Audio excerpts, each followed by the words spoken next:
mask off for just a moment? Take your mask off for a moment. There you What? Alan. Alan. go. Right. There we are. Have you seen the extra input jack? We actually look pretty cute. Yeah, I think we look wonderful. This is called augmented reality. We need to take a picture together. So, oh wait, hold on. I love it. Do you know where there's another input jack? Mine is missing. It was in here. Okay, scoot in, Ruth. Scoot in.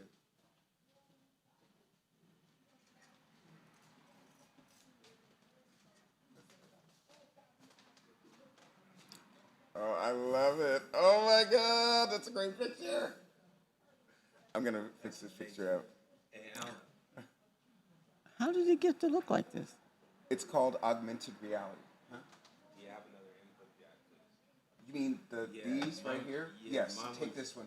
Take this Do you one. have one? It's fine. You can have that one. I'm not going to use it because we're doing an interview today. Okay, there you go. I'll take this microphone, which is for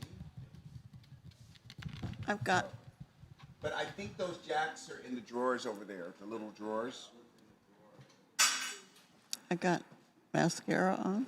How'd I get? I got eyelashes. It's on the augmented reality. So if I were to take it off, like take for instance, we could go down here to, let's see, maybe what it looks like. We could Damn, I like- look cute. Yeah, you look amazing. We could both be Epiphany, which I've been before. Maybe not. Yeah, No. I don't think that's the one we want to do. How far down is this one? How far is this one? Two very beautiful ladies. Yeah. Oh, is it this? Yeah, there we go. So it kind of puts a new updated face on you, and we're gonna look great for our interview, and it's gonna be awesome. Isn't technology amazing? Fucking. How come it's saying that we're streaming the Epiphany hotline even after I did all that? Or maybe that's, let me see, hold on. It's just, I love the head. I love this rag around my head. yeah, it's awesome. Can you be up higher than me, please? Yes. That Yeah. Say I wanna act kind. Okay, so alright, you're gonna leave that at that level. I can hear it. Okay, that's good. 'Cause I'm not gonna have my earbuds in. What are we going to talk about? Well, we're gonna start off talking about Brian because he's the one who introduced us. I'm gonna talk about how you were tapped to do Gerard and I's bio maybe 10 years before you and I ever met. And then we met, and the first thing you did was have a big fat argument with me. I did? Yeah. Curse me out.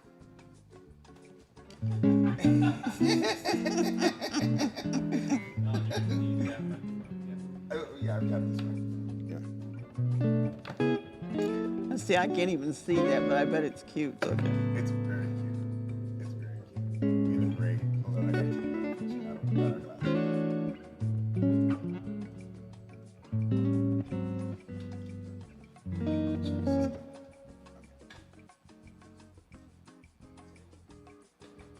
I'm gonna get these fixed up. Watch, you're gonna be so excited. Okay. Don't worry about your eyes. We're just gonna have to make sure that you get.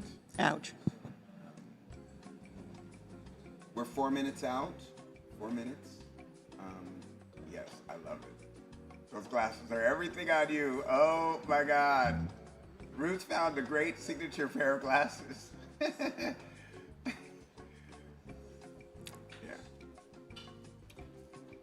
This is why we love augmented reality, because we look fabulous no matter what. No matter what. It's like wearing a seat of armor. It's like wearing a coat of armor. It's amazing. Okay. You have to move around so it to catch your face. Take your glasses off. See, because it's going to catch your... There you go. Now you can put your glasses back on. So if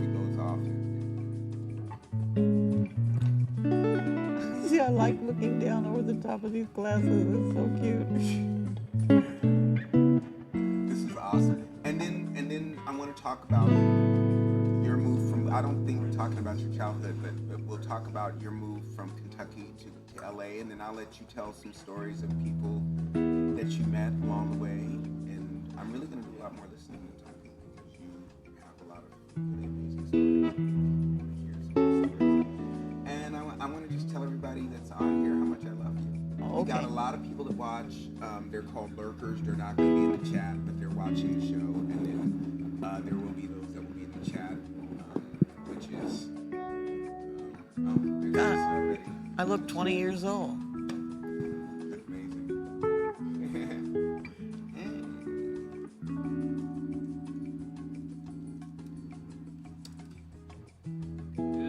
Yeah.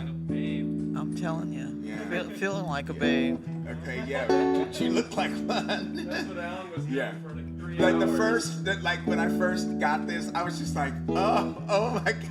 He was laughing so hard at me because it looked so good.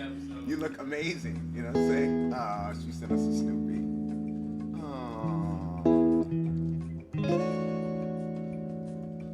Can she see us? Yeah.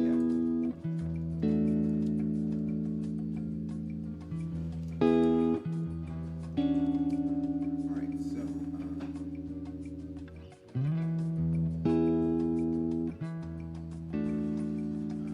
2 minutes. 2 minutes. I need some water.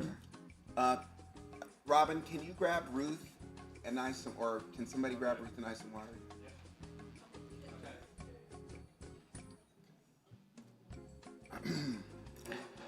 It's scary as that's how I used to look. And You're getting ready to look a whole lot better. So we're getting ready to tune on profile. yeah. You know. I love the hair. It's killing me. This is the kind of stuff Alex is good for. Like when it comes to technology. Oh, great stuff. Good, because he ain't good for knowing any of the people that I know. None of them. He's younger than me, and I didn't know some of them. 1 minute or less than a minute.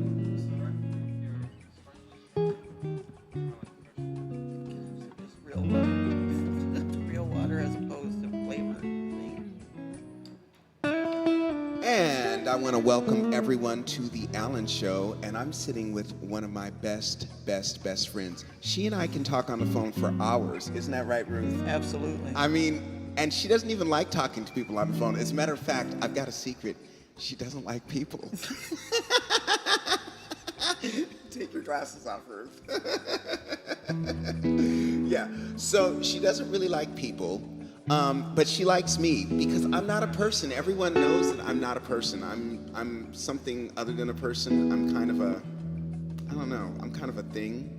But Ruth is one of the nearest and dearest people, and you're about to be very dear to her because her life, I'm not even gonna start. And then after Ruth is done, we're gonna have Risque Robin, which of course we do always on Friday, Family Fridays. I want to thank Lisa for being here on the chat with us right now, and for all of you who are lurking out there watching the show, welcome, welcome. All right, so it's Friday, and we are here, and I think it's time for us to do our theme song. So, Gerard? Well, if you say you want to be happy, then just be happy. If you say you want to act kindly, then... My name is Alan from South Los Angeles, Cobbler District, where there's only peace and joy and kindness. Bad vibes are restricted. Folks are always talking about their light, their peace, their love. We cobblers often ask each other who they're speaking of. If you say you want to be happy, then just be happy like we cobblers do. Like we cobblers do. And Ruth doesn't know it, but she's a cobbler. And cobblers are people who are the best at their craft. They're the best, they're better than everyone. But they do exhibit a lot of unconditional love. So I'm making Ruth a founding member of the Cobblers. And, you know, just very seriously, I'm going to take these glasses off because like, I first heard of Ruth like a legend from my then manager, Brian Turner, who begged Ruth to write Gerard and I's bio about 10 years ago. It was a long time ago. And we were on pins and needles waiting to see whether she was willing to do it, because at the time, Ruth was going through some health things and she really wasn't doing anything. And when we got the news that Ruth was willing to write our bio, we got very excited because Brian had told us that she's the very best at what she does. And you're about to discover just how great Ruth really is. I want to welcome Lady Robin to the chat. Thank you so much for joining, Lady Robin. So I met Ruth because another friend of mine, Charmaine, at the time I was running a magazine, which will remain nameless, so Charmaine insisted on Ruth Atkins Robinson writing her article. We were honoring women in this particular issue, and we wanted to have Charmaine be a part. So the only way we could get Charmaine was to work with Ruth, and Ruth was going to write it because she said, I don't want anybody else to do it but Ruth. And so I got the opportunity to work closely with Ruth, and Ruth opened up a door that actually made me cry. She opened up a door for Suzanne DePass, who she worked very closely with, to come and be photographed and to be interviewed for the magazine. And when she did that for me, I just... And LaQueque the Wise is now on the chat. Thank you so much, LaQueque. Nice to see you. It just filled my heart up. And then we started talking, and then she kept saying, I don't know why I like you, because you're way too nice. And normally, but Ruth has been balling for a long time. I'm going to let her tell you about it. But Ruth, thank you so much for coming to this interview and being with me here. I know that you don't do this very often for people. No, I don't do it, but I'd do anything for you. So here I am. And okay, so I'm a little, look, this is the woman that's interviewed. I've heard the interviews with Ray Charles. I've heard the interviews with Lawrence Fishburne, with all these people that I've watched on screen and everything. And so now sitting here with her, it's incredible. All right, so Ruth, I know that you're from Kentucky.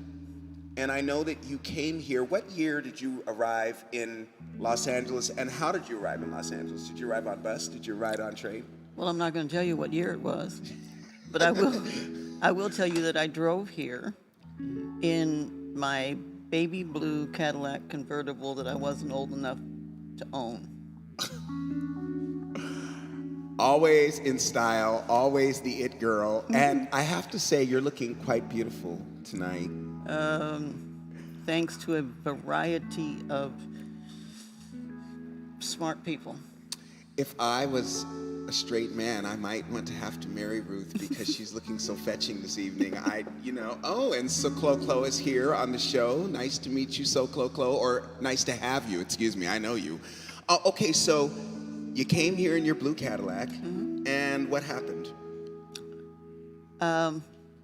Well, first I went to the DMV and got a driver's license that said I was 21 and I was really 15, and which has caused me some problems down through time, because you can't go back to the DMV and say, whoops, you're stuck with it. So when I was not 50, I got all these things from the AARP saying, congratulations, you're old enough to thing, and I said, what the fuck?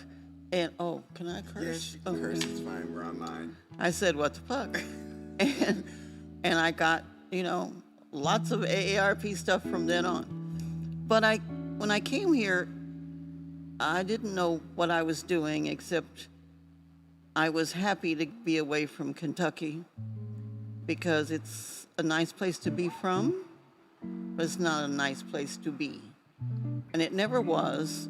And as you can see, thanks to the politics and the internet, it still is a jerky place, because look who's there, Mitch McConnell and all those crazy people who won't make a cake for a gay couple, and all the other things that can't happen in Kentucky. Now, do we get mail here? Because I'm sure we'll get mail from people in Kentucky, but sorry, I I, mean, I don't even go back for the Kentucky Derby anymore, and I'm actually a Kentucky Colonel, but it's just not a place for me. so you moved to Los Angeles, and we all know that you've had a glittering career in entertainment and as a journalist, and as a producer, a television producer, a television writer. How did you because it's always an interesting story about how you kind of break into the industry. What was your first entree into? Because obviously did you come to LA with the intention of breaking into the entertainment industry? No, Okay. I came to LA with the intention of getting away from Kentucky. I get it, because I had to get away from San Bernardino. God knows I had to get away from San Bernardino. It was driving me crazy. Anyway. But I wanted to be, I thought at that time I wanted to be famous, okay? I decided I didn't want to be famous, but I wanted to do something important. And I looked around and, I couldn't find anything important, I thought. Now, one of the things that I've always been good at is writing, but I thought everybody was good at writing. I didn't know there was anything special about what I did, but where I was working for some company or the other, I kept writing the blurbs, the advertising blurbs. Okay. Then I was working for Abbey Rents. Can you believe that? Abbey Rents. Do they still exist? I don't know, Right. but they did for a long time. And one of the people that I was there with said, will you come go to a dance class with me? And I said, sure. I thought, I was a pretty good street dancer. I figured I could do anything in a dance class. Okay, just a moment. Now, Ruth often quotes something that I forgot who it was, but she says the legs are the last thing to go. And I have to tell you, Ruth in tights, she still got her booty, she still got her legs, her thighs, because she was a dancer for years. Anyway, I just want to let you know she still got it, ladies and gentlemen. Okay, that's all I got to say. Okay. Diane Carroll. Diane Carroll. Right. That was the name of her book. Right. The legs are the last things to go. What an extraordinary woman she was. I interviewed her too for some show. I think, God, I can't even remember. There, at some point, everything begins to blur. I can't remember what show I did what thing for, and because I've done maybe 300 hours of broadcast television and a bunch of DVDs that were straight to DVDs because they were mostly documentaries. But Diane was something. Oh, I know. We did Diane for one of the Image Awards that we did. When I say we, I'm talking about Suzanne DePass, because in 1982, Suzanne DePass called me up on their phone and said, "You want to write a TV show?" And I said, "Yeah." I had no idea in the world how to write a TV show, but a friend of mine says if somebody offers you something, say yes. Whatever it is, you can figure out later if you can't do it. That's my motto. I love it. Yeah. Okay. So I said yes, and I went down to Motown, and she said, "We're going to do a 25th anniversary of Motown Records. You want to write it?" And I said, "Yeah."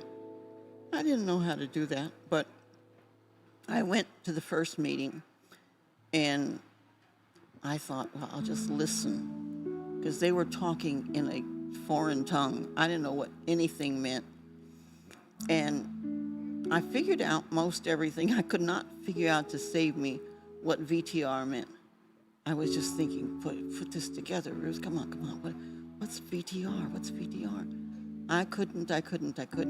Finally, I don't know how much later, but I figured out it meant videotape roll. But anyway, that call came to the Hollywood Reporter, and let me go back up, okay? And when I went to that first thing, the show that I was at with a person from Abbey Rents, we went to a show. We took some dance classes together, but at the show, it was being produced and starred in by Otis Young, who was an actor on a series. Oh my God, I can't remember the name of the series. But he was the first black guy starring in a series on TV with another. They were cowboys, okay, bounty hunters. Anyway, Otis, after this show, I went back and met Otis, and on the spot he offered me a job. And I said, Murphy James was the name of the dancer that I went with. And he said, "You want a job?" And I said, "Yeah," because there I am with if anybody asks you something, say yeah. And so I said to Murphy, "Look, is he hitting on me? Is there really a job?" He said, "No, there's really a job." So Otis was trying to sing, which put a lie to that thing that everybody black can sing. In the studio, he sounded like he was stepping on cats. It was just worse. But the name of the record company was Canyon Records. They were in a little house next to the Little Red Schoolhouse on Highland. And in those days, everybody was trying to have a record label in a little house, trying to take a page out of the Berry Gordy songbook.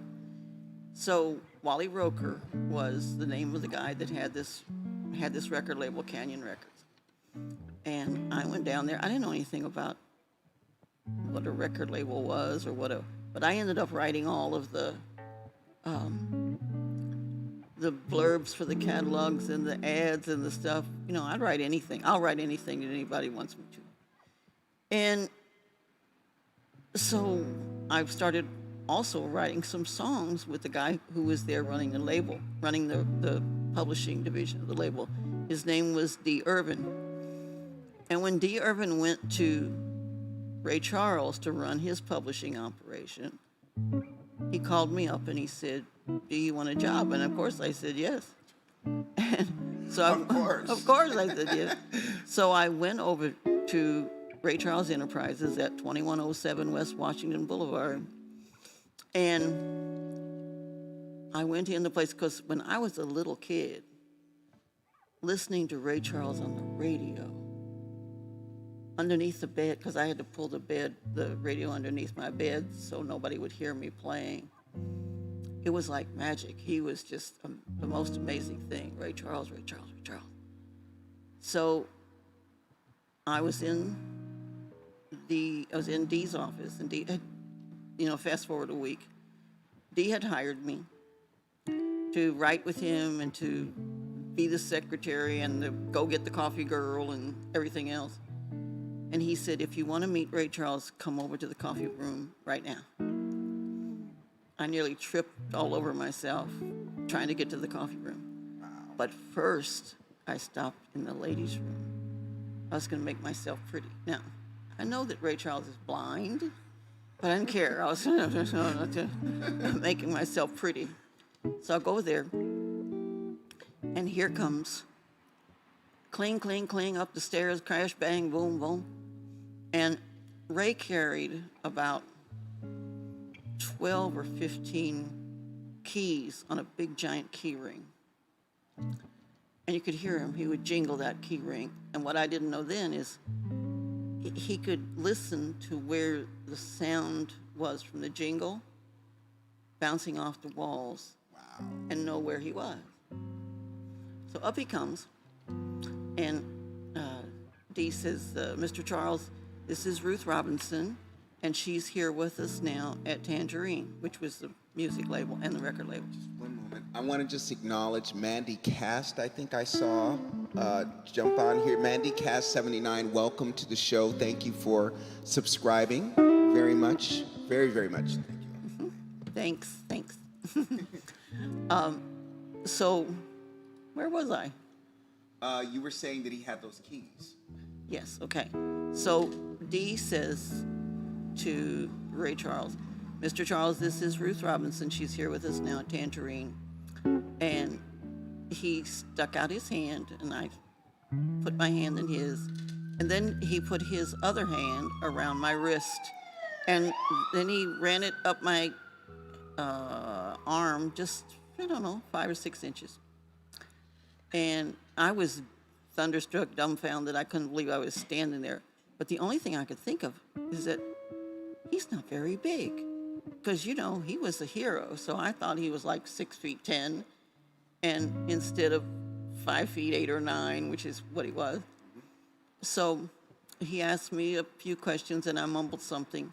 And then he left and walked down the hall. Now, this building was the building that Ray Charles and his manager, Joe Adams, had built. And it was in a square. There was office down the side. And I watched him walk away, and I thought, holy fuck, he's pigeon-toed. He was. He was pigeon-toed. Yeah, he walked like that. And I said, oh my God, he's pigeon-toed. And Dee was laughing at me being so starstruck, and I was just, you know, didn't know even what to do. So I went back to the office. A couple of days passed, and the engineer, whose name was David Braithwaite, comes around and he says, Ruth, Mr. Charles wants to see you in the studio. And I go, wants to see me? What on earth does he wants to see me for? I said, okay. So I said to Dee, have you heard what he said? I got to go back there. And Dee threw this sort of watch yourself look at me. I didn't know what that meant. But anyway, I said, okay. So away I went. And at that time, I think it was a 16-track console. And I walk in, and Ray's sitting behind the board, and he's got pieces of tape stuck all over to his chin. Because there are slides on the, or at least there were, slides on the board. And so when he'd get to a level that he wanted something, he'd take a piece of tape off and tape it to the bottom of the slide so it wouldn't go any further. So he said, I want you to listen to something. And I said, okay. So he puts the song up, and it's Brooke Benton's Rainy Night in Georgia. And he's singing. And so I listened to it, and he said, can you understand what I'm saying? And I said, oh, sure.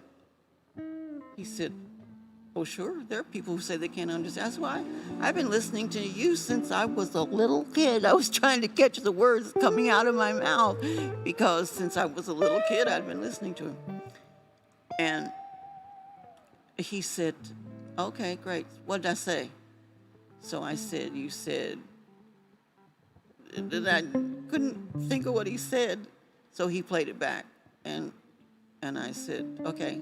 And then I told him what he had sung. And he said, okay, well, thank you. And I left and went back to my office. And Dee said, what do you want? I said, he wanted to know if I could hear what he was saying.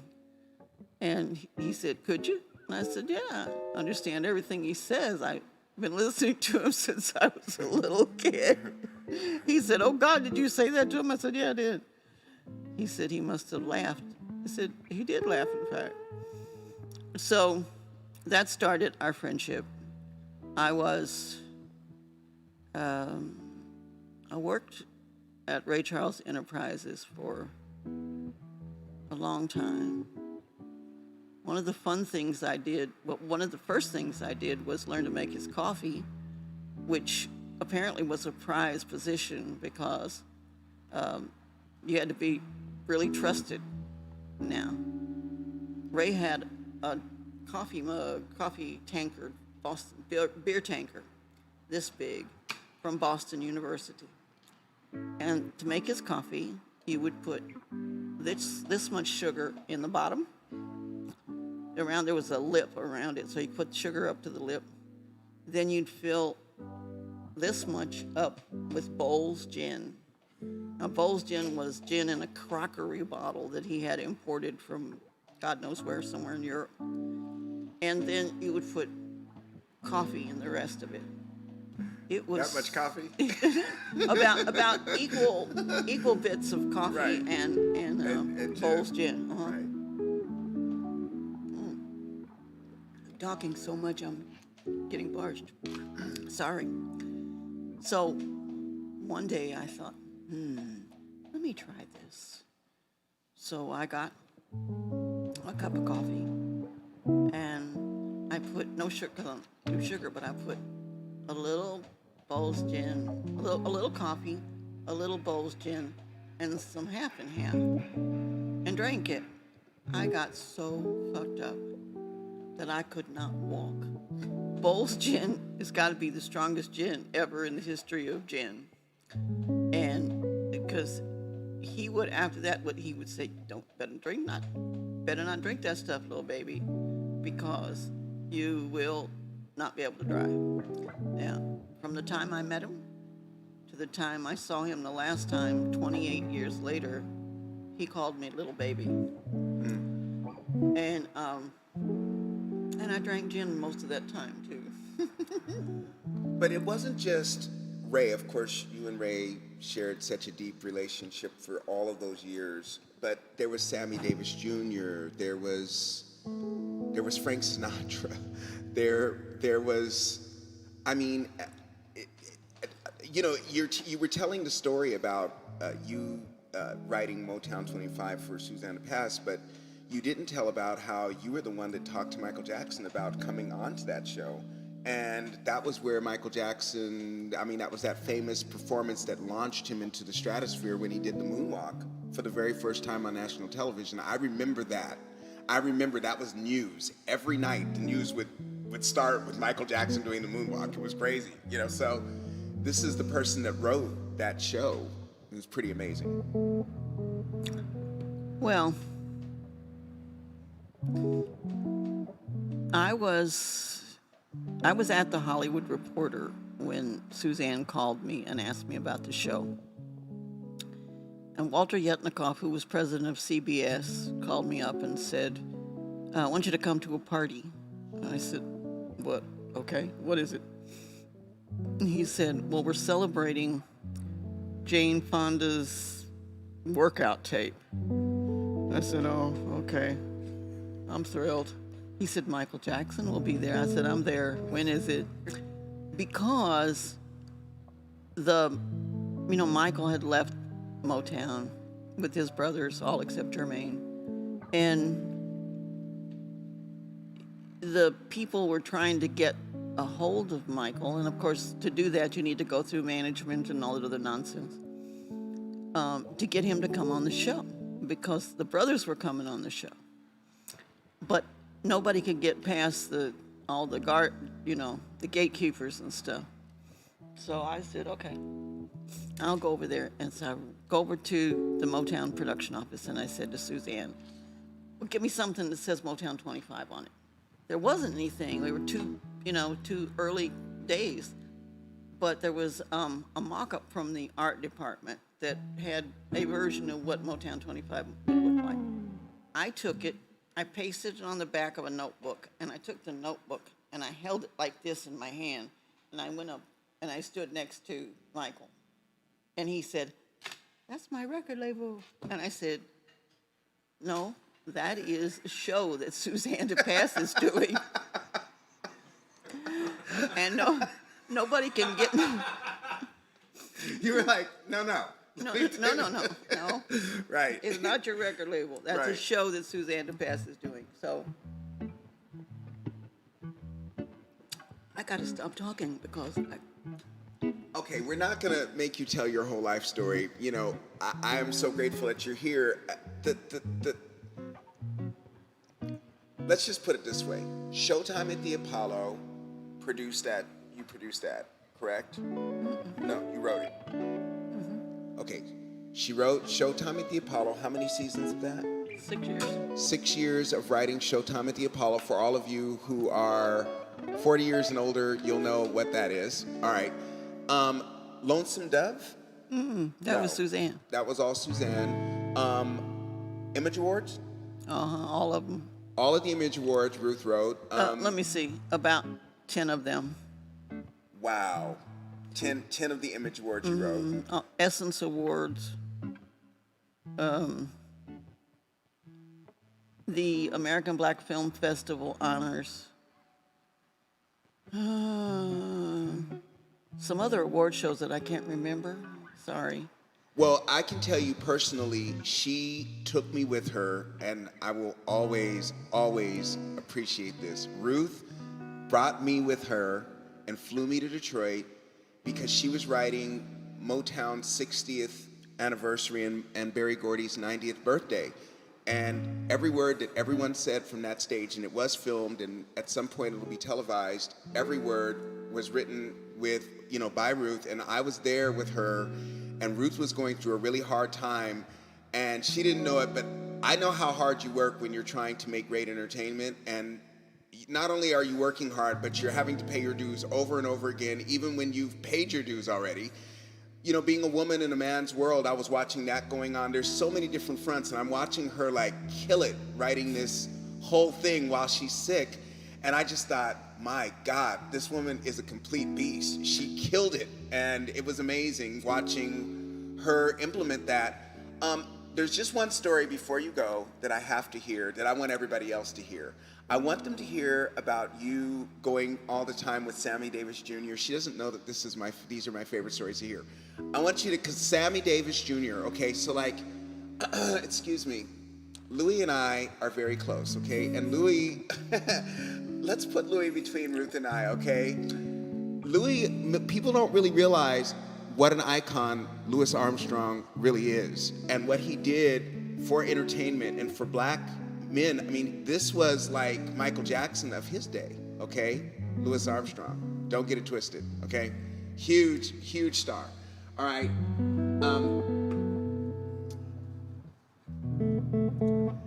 And, so you have Louis Armstrong, and then you have, in my opinion, someone who hit at that same level, which is Sammy Davis Jr. Sammy Davis Jr. was an amazing dancer. He was an amazing singer. He was a comedian. He was an actor. He was everything.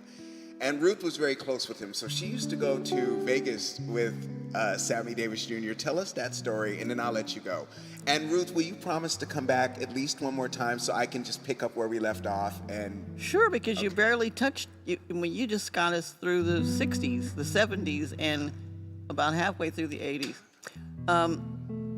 I think what you want me to tell is the story about my cooking. yeah. Okay. Well, first of all, to implement what Alan said, Sammy was called the world's greatest entertainer because he was. He did play all the instruments. He sang, he danced, he did impressions. He was the fast gun, what do you call it? When you pull the gun out and shoot people, quick draw. The quick draw, yeah. He held the quick draw championship. Did I say dancer? I did. He was everything. And Sammy was a star for more than 60 years because he starred in his first movie when he was 3 years old, and it was called Rufus Jones for President. And he went out on the road with his father, Sammy Davis Sr., and Will Maston, who was not really his uncle, but they called him Uncle Will. The three of them went on the road when Sammy was 3 years old, and he was part of their dance act. Okay. Now, Sammy never went to school. He was protected from racism because entertainers have a different kind of life, okay? That's true. So, but when Sammy got to be 18, he got drafted into the Army.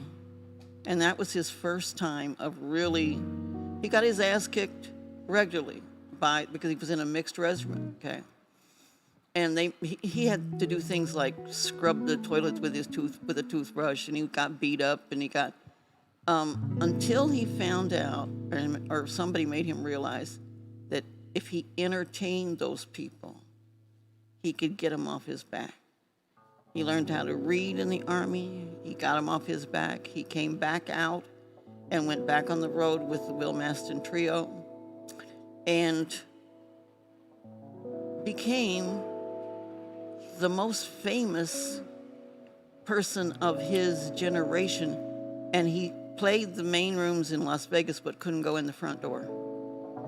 He was still having to go in the back door and eat at what they called the chuck wagon. They would have something set up for the black people who were performing. Anyway, Sam was my dear great friend, and we were trying to remember once how we met, and I think Ray Charles introduced us, but we've never been sure. So Sammy, whenever he would go play somewhere for a while, he'd take his pots and pans because he liked to cook, and he was always in a house because they would put him up in a place where he could have a home kind of thing, because he would always take his pictures and hang them up on the wall. And he would call me up and say, I'm in Las Vegas, come down. So I would go down, and his big guy, he had a white security guard who was named Brian Dello and called him BWD, Big White Dude. That's what Sammy called him, Big White Dude. He was an Englishman. And so Brian would take me to the store so I could buy the stuff to make Sammy's favorite dish, which was arroz con pollo, Puerto Rican chicken and rice. And I would make it for him. I told his mother, Baby Sanchez was her name. Baby was a dancer. And I told Baby Sanchez that I had gone down to make, I guess at his house, but I was trying to think, well, where did I tell her this? At his house. I said, I went down and made Sammy some Puerto Rican chicken and rice. She said, is he still trying to tell people he's Puerto Rican? I said, what? She said, I'm a Cuban.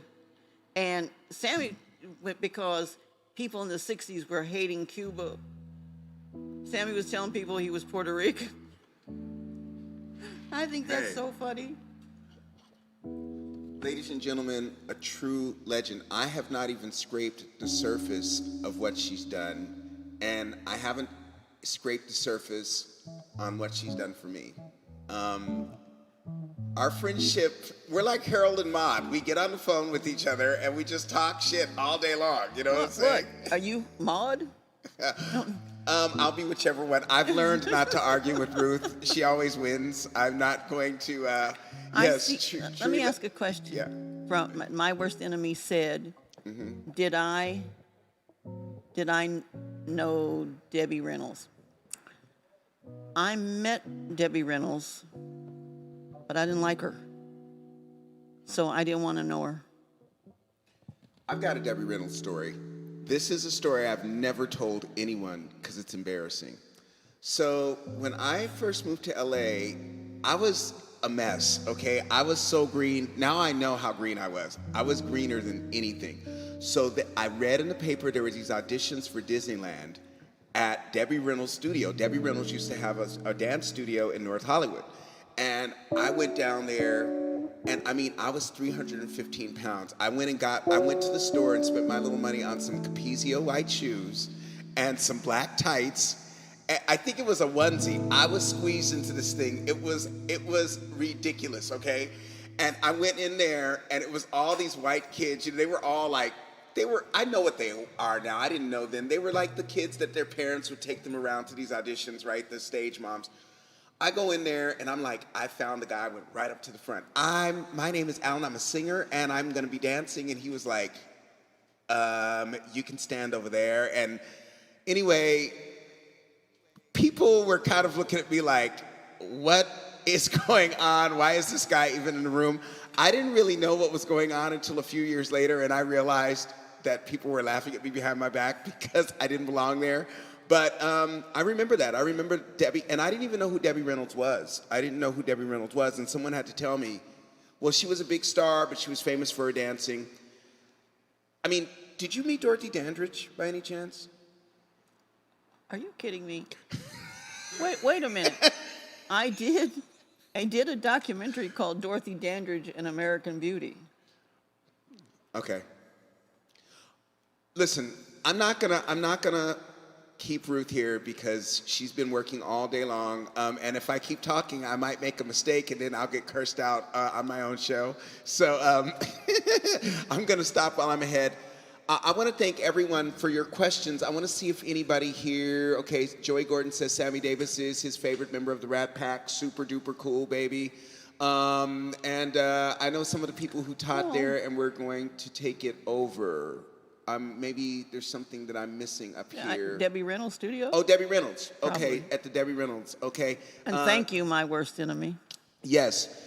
And I'm not going to let the cat out of the bag, but Ruth and I are working on something together, and it's going to be really, really great for all of us, everybody here, the family. And Ruth is my family. You're my family. Thank you, Ruth. I love you. By the way, he is my favorite singer of all time. She always has to say that. I always have to say that because it's true. Now, you know, I've known a few people who sing. This is the one. Thanks, guys.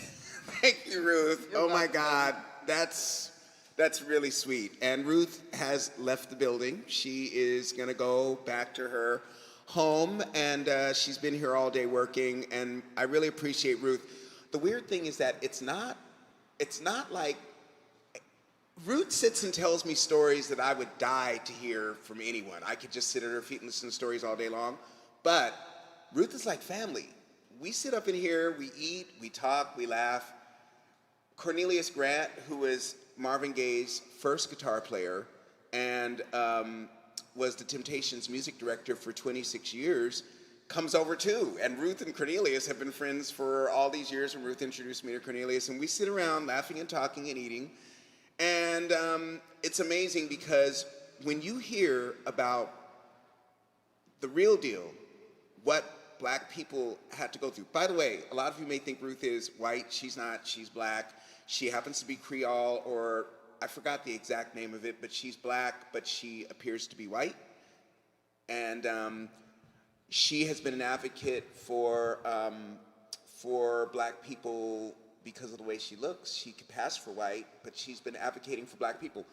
I mean, the stories, her and Louis Farrakhan in her house writing songs with the fruit of Islam standing outside guarding, like 30 or 40 guards standing outside of her house while she and Farrakhan are inside writing songs. I remember her telling me a story about flying to the Dominican Republic with Frank Sinatra because we didn't even get into the fact that she was the music editor for 10 years of The Hollywood Reporter. I mean, the stories are crazy, okay? Absolutely crazy. But Ruth and I are working on something, and it involves me singing and her, doing her thing. And I just feel so honored to have friends like that. And also the tips that she's given me, stuff that a lot of people just can't get about tricks on stage and stuff like that. These are the kind of people that can tell you what's really up. And so now I would like to invite a very dear friend of all of ours, Miss Lady Robin, to come up front and to give us some questions in her own special way, because she can. Come on up here, Robin. And you're looking quite fetching, I must say, with your red tonight. Oh my God, okay, yes, honey, okay, yes. Yes, all right, so, how was your day? It was good, and yours? It was a busy day, and tell me, very busy, by the way. I mean, crazy busy. By the way, Sonic Hello, Universe, everyone. it's so nice to see you, Joey Gordon. I'm my worst enemy, of course. Thank you so much for being here. You guys, can you believe who we had sitting in this chair a few minutes ago? I mean, hello. Mandy Cast, what's on? Mandy Cast is saying hello. Everyone's here. So, how's the wedding planning going, and how's everything? Everything's coming together. I'm excited. We're wrapping it up, and it's 2 more months till the wedding. Exactly 2 more months. Woohoo! I'm so excited. I'm going to Jamaica, and I am not going to know how to behave myself the whole time I'm there. I mean, I was thinking about going to some certain clubs, but I've heard that it's dangerous to do so. So I'm not going to be attending those kinds of things while I'm there. But if I was at a different island, I might have to go to the club. Of course, and I would be right there with you. Okay, thank you. And we've got Mandy Cast 79 saying we met over the weekend. Okay. Yes. Hey, Mandy. Mandy, nice to see you out here. So, Robin, I know that you like to ask questions, certain questions that all of us like to answer. What are your questions for today, Robin? Oh, let me see. What do we have for today? You feel yourself getting ready to come much sooner than you expected, in which you know you'll want to stop afterwards. Do you start thinking of an excuse to tell your partner? Yes.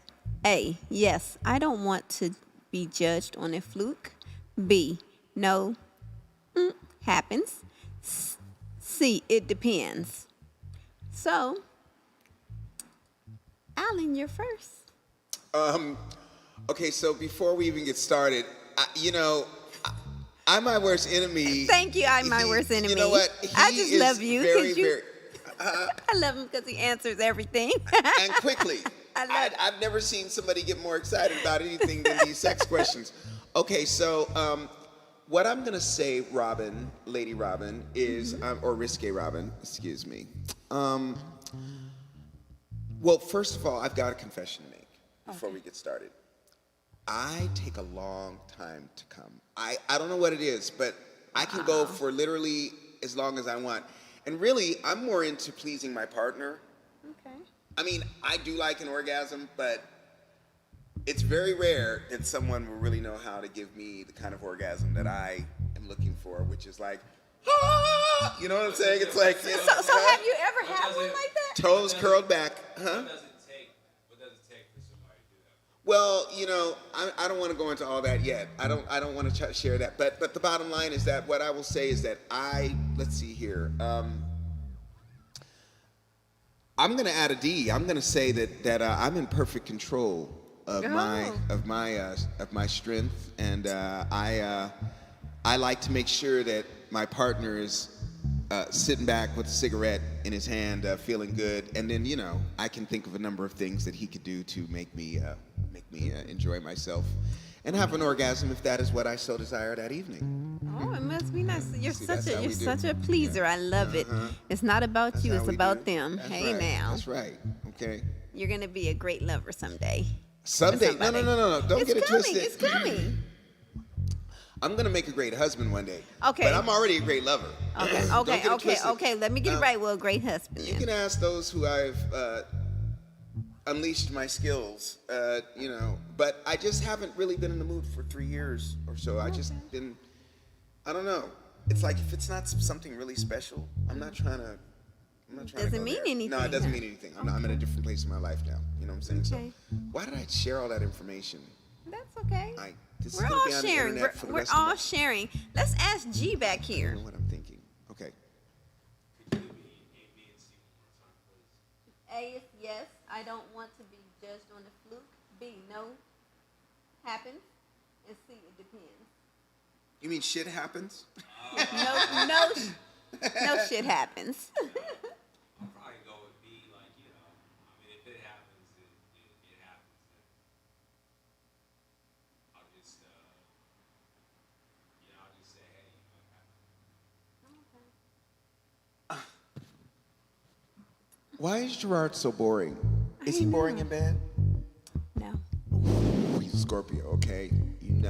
He's being modest on the Okay. on the Scorpios. interview. That's all. And I don't like to think of my brother at all. It's like, but I have to say, Scorpios do know what to do in the bed. Oh yes, and he. Not that I've had one. I've tried, but they avoid me like the plague. So. You know Oh, what I'm saying? Yeah. he can hold it. I don't have a problem with that. Okay. Oh no, I don't have a problem with that. My worst enemy is having a very nice time right now because Risque Robin's here. Everything's great. You know what I'm saying? All is well in the world because Risque Robin's here. You know what I'm saying? I'm my worst enemy. Yeah. G is so exciting to you, Sonic Universe. Oh. Okay. I guess it's because Gerard is your huge #1 fan. That's the reason why you're saying that, because you're trying to curry favors. Could that be it? Oh. Anyway. Well, we're happy you're here. I'm my worst enemy. We're happy that you're here. Yeah. We're Okay. happy. Okay, did anybody else answer? Let me see. You feel like you're getting ready to come. I'd have to say B too. D calling 911. No. That's the next one. Sorry. So we moved on. So let me Okay. go to the next one. When you're about to have sex for the first time with your boo, and then comes your sexy twin to join the two of you, what do? A, get ready for double the fun. B, scream because you don't get down like that.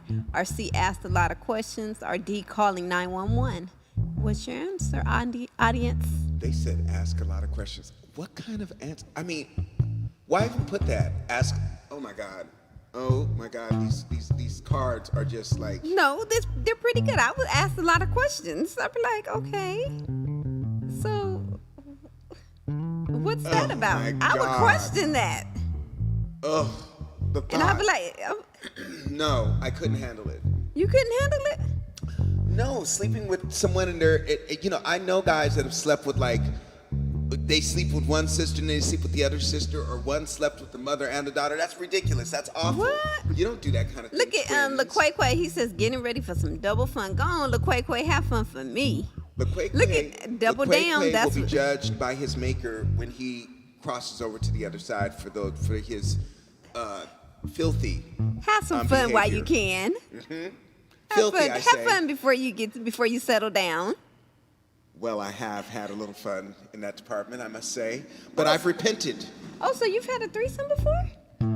I didn't say that. I said I've had fun. So, but this is about threesome, so I take it. that- I will admit that I've had a threesome, but it wasn't fun because what always happens in threesomes is that one person is more attracted to the other person, and another person ends up getting kicked off the bed. So it's not worth it. You know what I'm saying? Oh. Then if you're the person that's attracted to the other person, you don't want to be dealing with that third person that you're not attracted to, so you just want them to leave the room. So the whole point is just do one-on-one. It's better. Okay, so, G, what do you say? What was the question again?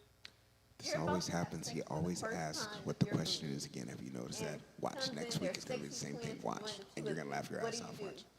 A, get ready for double the fun. B, scream because you don't get down like that. Or C, ask a lot of questions. Or D, call 911. B, because I've never been into the twins thing, like two sisters. No. No. That's not my style. I can't even watch the porn like that. No Okay. family, I'm family. That's not my style. Nah, I can't get with that. No family, no family? No. Okay, so we doing a double question. This is a two-part, so you have to answer the first question. Then the second question is, have you had a threesome? So have you had a threesome? I have. Oh, okay. Oh my God. Okay, so we're waiting for everybody else. I have, but it was not good. Oh, I'm so sorry. Oh my God. I'm sorry. I'm my worst You enemy. want to have one? Oh. You want to have a good one? Well, I would think that anytime you're looking to have sex, you would want it to be a good one. I mean, would you go into sex thinking I want it to be a bad one? Even though there have been those bad ones. Okay. Yes, there have. Oh, thank you for answering Mandy Cast in 79. I love it. Okay, I have to agree with you, Alan. Okay, so me, I would ask a lot of questions. And then, no, I haven't had a threesome. Oh, you haven't? No, Oh, okay. I don't believe in that kind of stuff. Yeah, it's not worth it. I mean, I didn't know that I was going to be in a threesome when I ended up in a threesome. How do you not know? Well, Sonic Universe is saying that he's been in a threesome. Oh, okay, cool. That's cool. Okay, so do you guys want another question? Yeah, one more question I think would be great. Okay, the next question I have for you is, Enemy, I love you. I just love you. He is on fire. Oh my he goodness. loves him some risque Robin. He is happy as a clam right now. It's unbelievable. He goes, one more, all in caps. Okay, so the next question, you guys ready? Which public place would you most willing to have sex in? A, the graveyard. B, Kids R Us bathroom. C, porta potty. Or D, dance floor at the family reunion. Allie, what would you answer?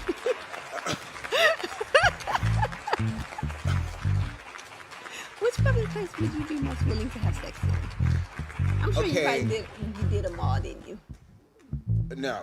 What? I have not done it all. First of all, I would never have sex in a graveyard. No, Okay. no.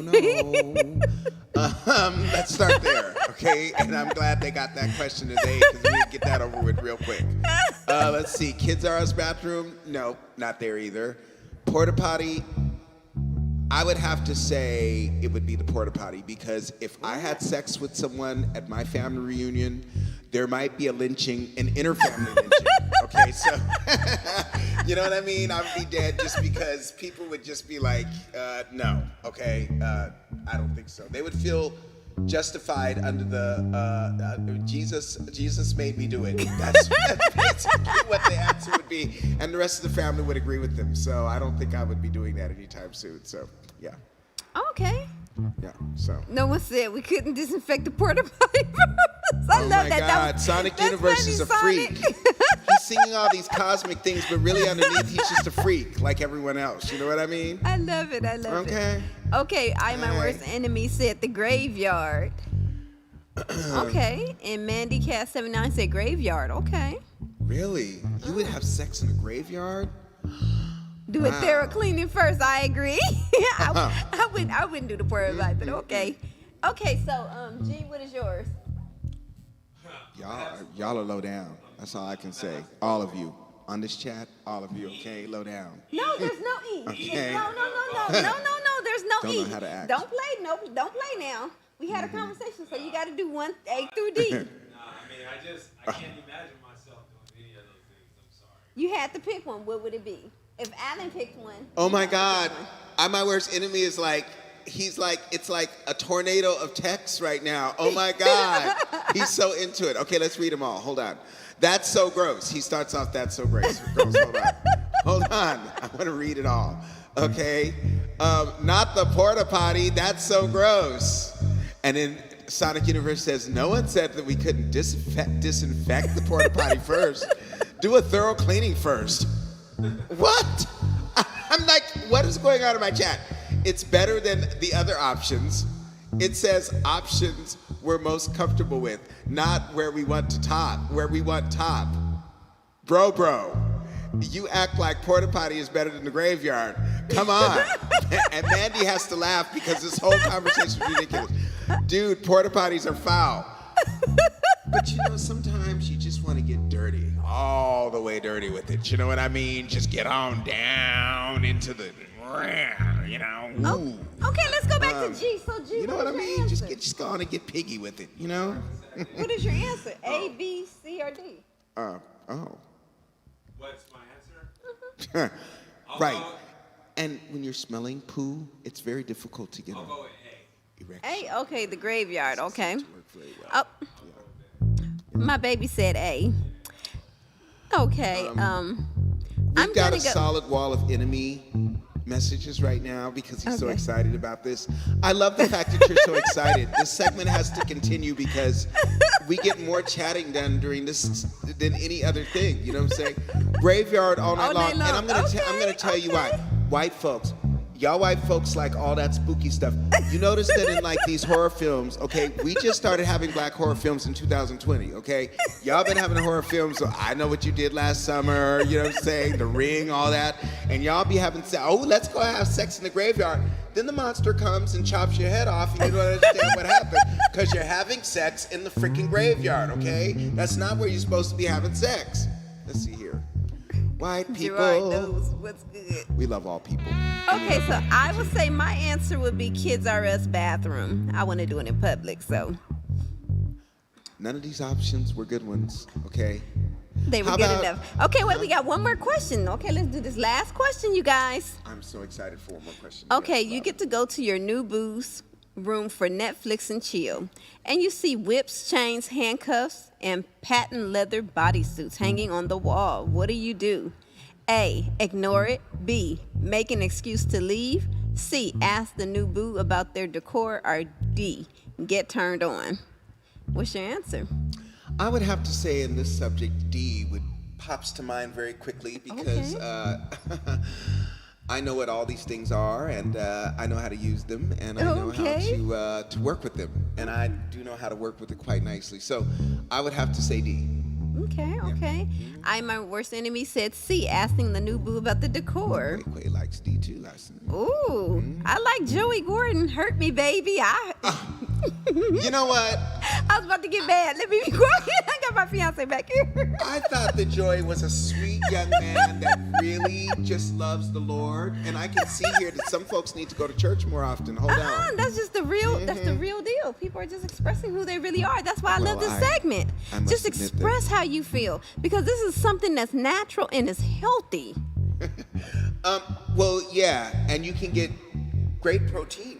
You know what I'm saying? Yeah. See, these are the health benefits that we're talking about. No, I'm just kidding. It's a stress reliever too. Yeah. There you go, Robin at Facts. There you go. Also be turned on, but more curious. And that was the perfect question for Alan.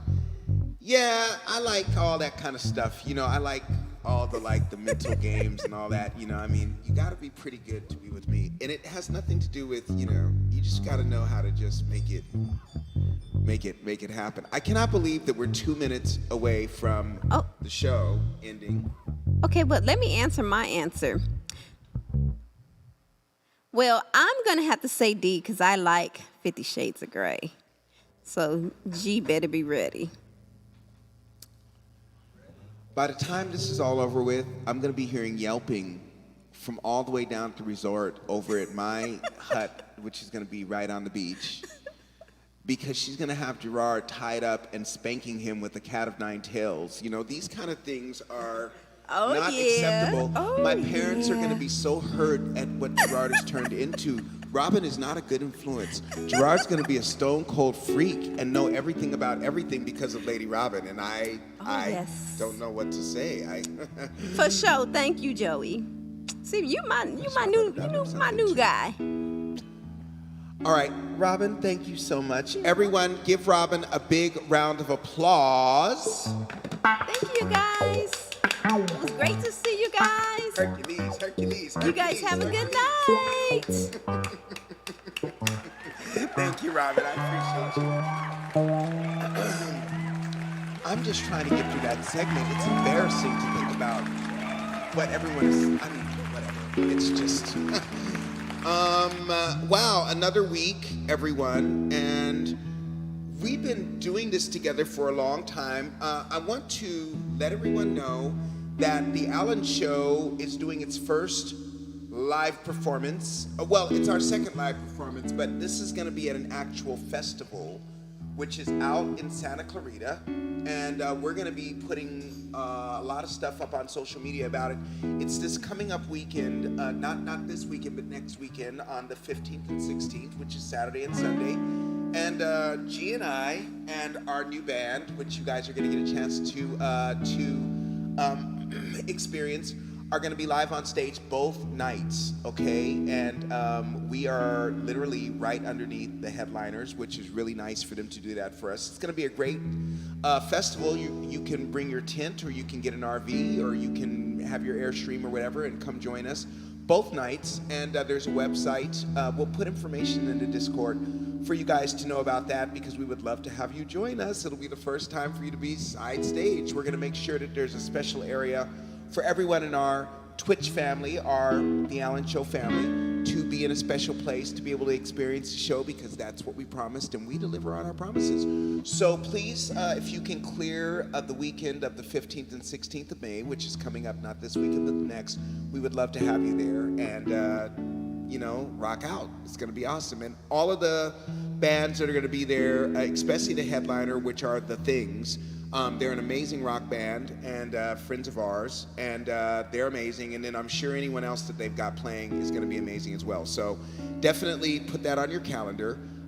If you haven't followed, follow. If you haven't subscribed, subscribe. And damn it, have a great weekend. We're having a great weekend this weekend. I'm going to try to get some sleep. And but from the bottom of my heart, I appreciate you supporting me. It really means a lot, just having you here. And LaQueque, are we going somewhere tonight? Are we rating someone? That's what I need to know. And yeah, you guys, eat good food, have good friends, have good conversations with your friends, go out into nature and enjoy yourself, and do something that you haven't done for a while. Things are starting to open up. You're going to see people out on the street. People are going to shows and all that kind of stuff. It's a really exciting time to be alive. And I feel really excited to be jumping right in right at the very beginning of things opening up with this festival. So definitely check it out. We'll put it in the Discord later tonight or tomorrow. Just be looking for it in Discord. Thank you, everybody. We're going to sing our theme song, and then I'm going to sign off. So here we go, Gerard. Well, if you say you want to be happy, then just be happy. If you say you want to act kindly, then...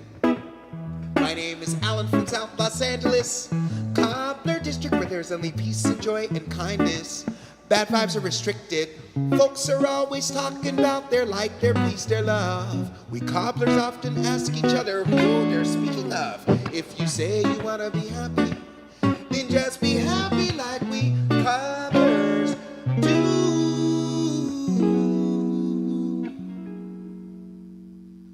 Like we cobblers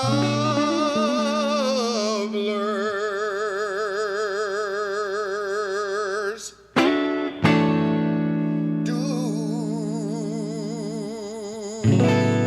Thank you so much, ladies and gentlemen, for being here tonight. I want to thank LaQueque the Wise. I want to thank My Worst Enemy, Mandy Cass. Thank you so much for being here. Joey Gordon, my old friend from high school, thank you so much. And we're doing some exciting things together that you're going to be hearing about in the future. Thank you so much, Joy, for everything. I want to thank the Sonic Universe for being on. We love you, Sonic Universe. Keep rocking the free world. And let's see, is there anyone else here? I think that might be it. I also want to give a very special thanks to the legendary Ruth Atkins Robinson for gracing us with her presence and raising the value of the Alan Show with her presence.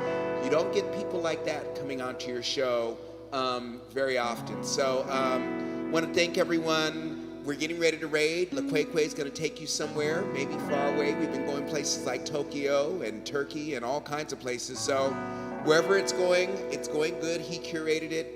And the guy's got a lot of taste, trust me. So from our hearts to your heart, peace, love, and pie. We love you.